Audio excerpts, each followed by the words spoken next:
咱若是對外國網站買物件寄來台灣，攏愛用實名認證的 EasyWay。最近煞爆出講有泄露個資甲收錢問題。關務署是強調講，這是報關的相關費用。若是針對這 EasyWay 背後是民間企業，政府也是掛保證講這資料攏有保護機制。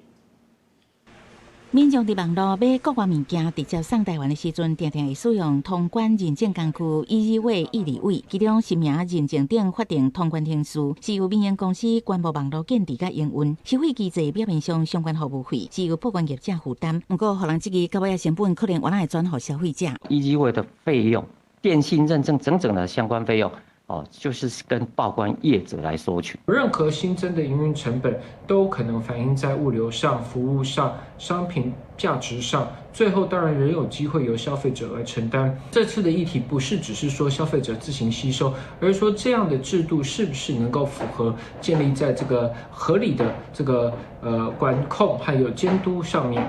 雖然關務署買回 EasyWay 不是強制使用，會當透過傳統紙本委任書辦理。不過學者講，既然都已經網絡買物件，民眾當然袂閣用麻煩的紙本程序，呼籲政府應該兼顧行政效率加民眾的權利保障。這間關務公司目前財政部持股佔比達到36.1%，是上大股東。雖然政府強調 EasyWay 符合國際認證，納入國家級監控，不過有750多萬的用戶，也引起外界對個資外泄的疑慮。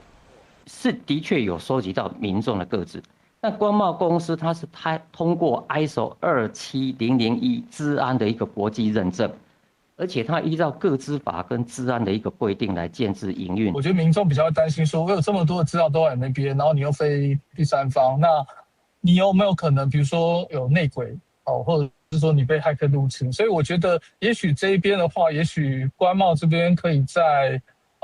可能可以再做更多的一些相關的資安的一些強建制，或者說比如說滲透監視的報告啊。專家建議，無定定會當每一季做滲透測試的報告，個檢視數位韌性是不是有夠。像講拄到熊熊斷網，還是駭客入侵，需要偌久會當擱再運作。面對爭議，關務署嘛表示，即馬的制度運作超過10年，確實是需要重大政策調整。佮答應3個月內評估甲EasyWay收歸公營的可行性。